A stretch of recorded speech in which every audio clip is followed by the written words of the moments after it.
This is the NSPN Prep Update, a weekly look at scores, highlights, and stories from across the state. We go to the NSPN studios. Here's your host, Ryan Phelps. Tennis sections are wrapping up, soccer playoffs begin this week, and we are quickly coming to an end of the regular season in football. As we look back on Week 6, starting with a battle of the unbeatens. Kasson-Mantorville at Byron. And this one lived up to its billing. 39 seconds left in the game. Comets down by 7. They try a little razzle-dazzle. QB Grady Babcock screen pass to Cameron Tottingham, who flips it to Jeremiah Peterson, sniffed out by Byron's defense, who then cause a fumble. Scooped up by Mateusz Kaczynski, who rumbles 46 yards to the house. Bears win 34-20. Eastridge at Forest Lake. Rangers put this one away just before halftime. They cause a turnover, and on the next play, a double pass. Connor Johnson with the screen to Micah Savageau, who then throws to DJ Westman, 41 yards for the TD. Forest Lake stays unbeaten, downing Eastridge 28-7. Becker at Totino-Grace. Eagles looking to get their revenge after losing to Becker in last year's 4A Prep Bowl. You can't do much better than this. After a big defensive stop, Totino-Grace running back Ben Bergen goes wild for a 99-yard touchdown run. Eagles get their 4th win of the year, 30-20 over Becker, who falls to 3-3. Mounds at Woodbury. Down by 3 in the third quarter, Royal QB Emmett Snuggerud was just trying to get some yards on a screen, but Sean Rakowski wanted to make the NSPN Prep Update show. Rakowski goes 64 yards for the score, and Woodbury wins 28-17 over Mounds. Providence Academy at Hill Murray. Pioneers making a statement. Up big in the fourth quarter, QB Braden Hartman with the 55-yard TD strike to Brady Reeves. Hill Murray gets their 5th win of the year, 39-7. Red Wing at Lake City. This one was over early. Lake City returned the opening kick for a score. Later in the first, Ellis Banks will take the handoff 54 yards to the house to make it 19-0. Tigers keep Red Wing winless, 48-0 the final. Rochester Century at New Prague. When you're looking for your first win of the season, you'll take your points whenever you can. New Prague senior Thomas Geiger with a 51-yard field goal to take the lead in the second quarter, and the Trojans get their first win, 31-20 over Century. Coon Rapids at Park. The last time these two teams met was in 2019 when Park won 8-3. Both teams looking for their first win this year.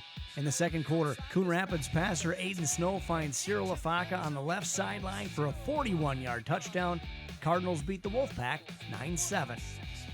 Hills Beaver Creek, number 1 in 9-player. Runners-up last year and winners of 11 straight over one of their rivals. Their Week 6 opponent, 3rd-ranked Edgerton.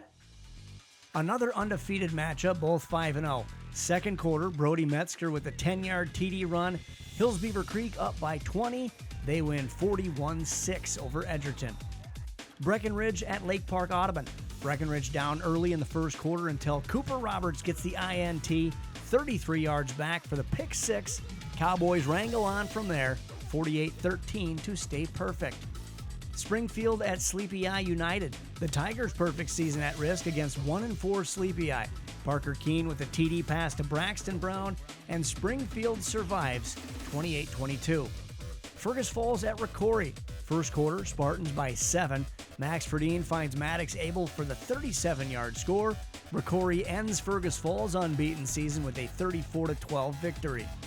Mabel Canton at Spring Grove. Cale Eichen keeps Mabel Canton's perfect record intact with this TD run.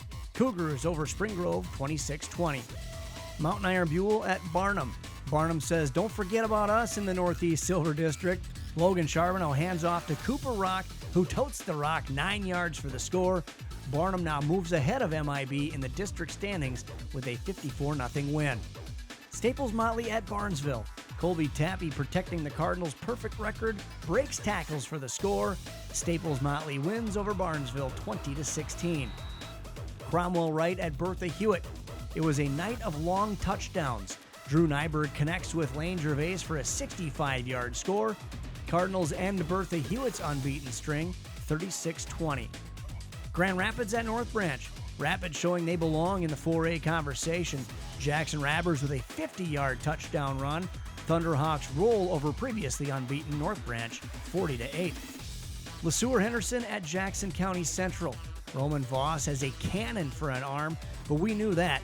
He lets loose a 40-plus yard bomb to Ben Gallagher. JCC stays unbeaten with a 54-20 win over the Giants.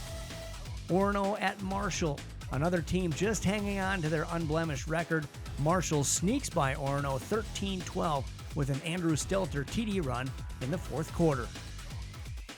We talk about performances under the Friday night lights, but how about those that excel under the spotlight, on center stage? That's Eagan High School. Whether it's theater, speech, debate, music, or visual arts, there is nobody better. And on Friday, they received the NFHS Performing Arts School of Excellence. They're just the 10th high school in the country to receive the award. It was hand-delivered to their Pep Fest by Chris Paulson, the NFHS Director of Performing Arts and Sports. I think Eagan becomes a great resource across the state. I mean, anybody who wants to put together programs, they're going to be calling here and saying, what have you done? How have you built these programs? I think it's going to bring more energy to their programs here in Eagan, but also across our state and especially within the area that they connect with to support these types of programs in all schools. And we know how critical they are, again, to reaching every single student. Eagan High School is really a prime example of how the arts are thriving here. And so we're just absolutely thrilled to give them this award and to hold them as a model that other schools can use as they look to create their programming. Well, I just think it gives us some more legs out there, more people being interested, possibly some ability to do some other things nationally that we currently don't do. That will be a lot of fun. It's time for some trivia. Who are the only Minnesotans to win the Heisman Trophy? Hint, one went to the University of Minnesota. The answer and a feature story with a future Gopher when we return. New journey. Division 3 straight to Division 1. New energy. Same standard. The Tommies have climbed to the peak of the summit. And your Pioneer Football League champions wear purple and gray. No limits. Welcome to St. Thomas Athletics. Support your teams and community with NSPN.TV. Enjoy exclusive coverage from summer town ball to high school championships. Plus, feature stories and podcasts that bring you closer to the action. Stay connected with NSPN.TV, your neighborhood sports network. Welcome back to the all-new NSPN Prep Update. I'm Ryan Phelps. Our trivia question was, who are the only Minnesotans to win the Heisman Trophy? They are Bruce Smith of Faribault in 1941, playing for the Gophers, and Chris Winkie from Cretin-Durham Hall in 2000 for Florida State. Winona's Paul Giel was a runner-up for Minnesota in 1953. Tom Brown, a Minneapolis Central grad, was a runner-up in 1960, also at the U.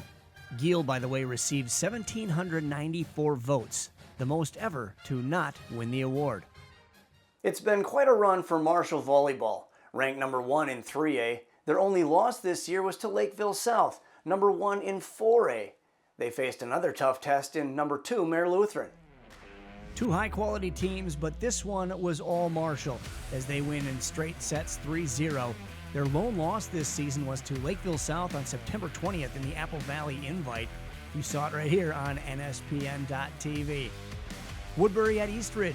Brinley Oplin's dig would allow Peyton Dornfield to get the block point. Eastridge would get their 7th straight win and 4th straight set win of the season with a 3-0 victory over crosstown rival Woodbury. Eagan at Apple Valley, a thriller that went the distance. Eagan senior Paige Lundgren with the service ace to give the Wildcats the 3-2 win over Valley. Eagles lose their 4th straight. Wildcats win their 5th in their last 6 games. St. Michael Albertville at New Prague. Knights senior Abigail Conklin with the block and a kill in the first set as the Knights beat New Prague 3-2 to get their 5th straight win. Minnesota at Canby. These teams alternated set wins, with Canby winning the 5th set 15-7 to get the upset over the top-ranked Minnesota Vikings, who had won 13 in a row. Canby now 13-8 on the season.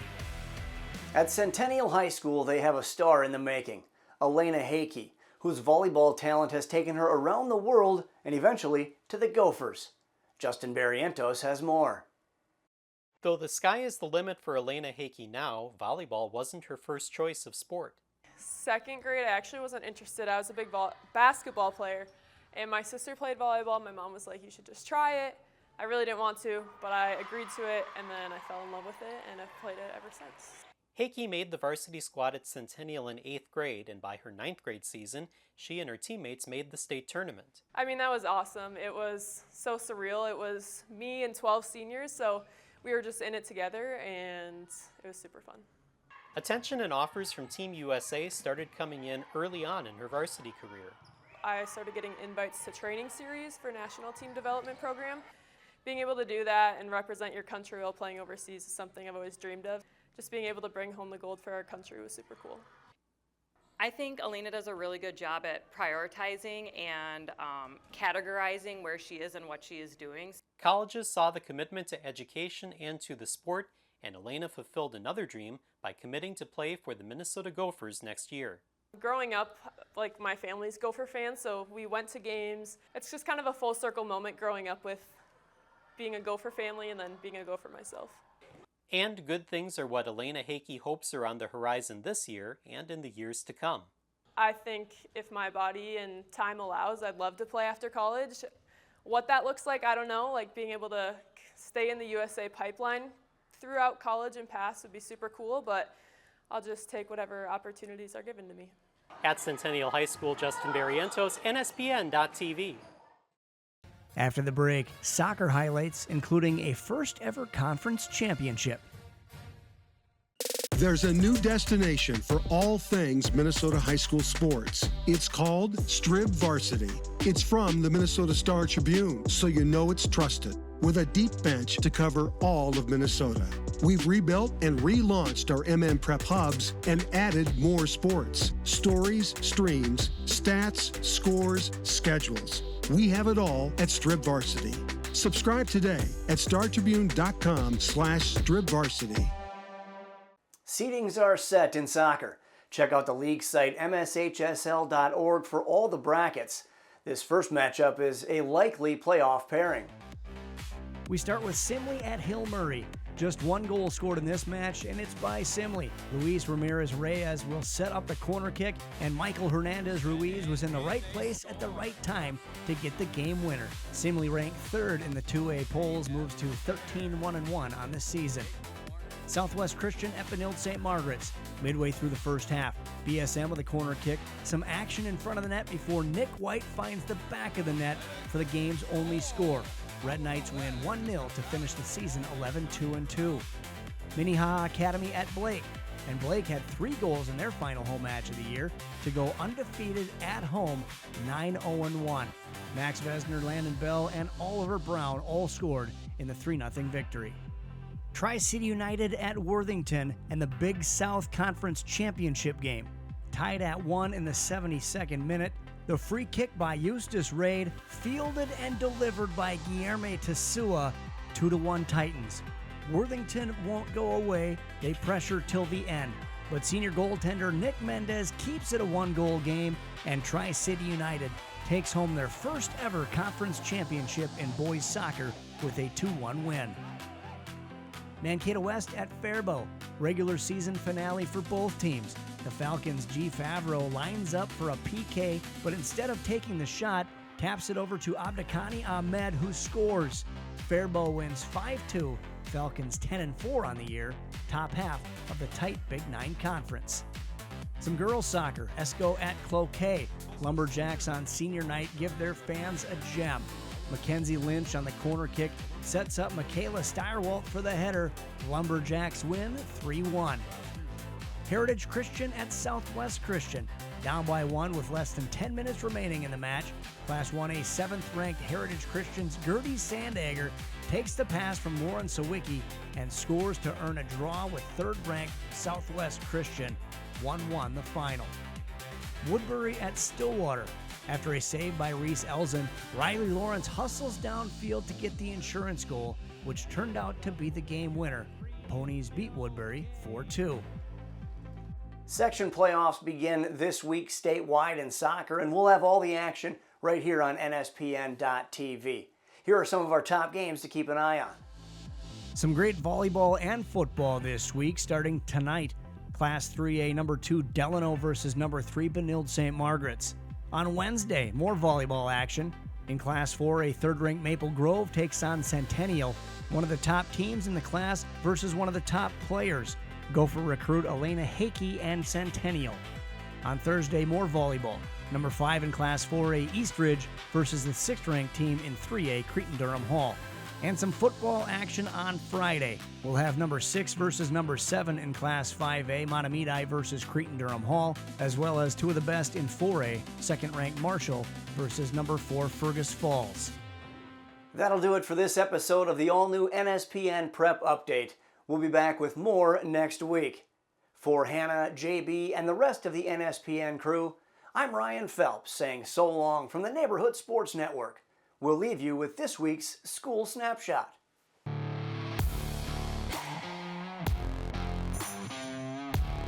Hillmurray, located in Maplewood, Minnesota, just 9 miles northeast of downtown St. Paul. Well known for hockey, but they like to focus on other clubs within the school as well. And these aren't your everyday activities. They have esports, fishing, or even their Dungeons and Dragons club, to name a few. They have high academic standards with around 94% moving on to pursue 4-year degrees. It's a strategic plan called Go Boldly.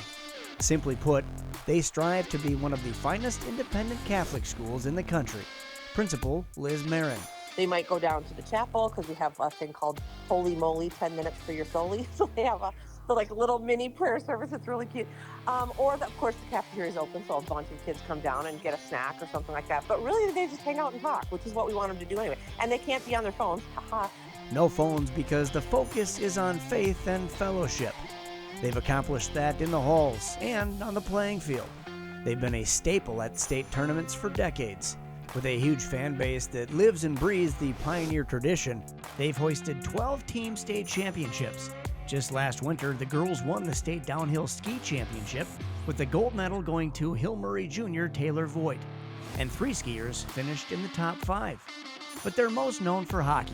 The boys have been a power since the early 80s, and the girls have come on strong in the past 2 decades, earning back-to-back championships in 14 and 15, and once again, they took home the title this past February.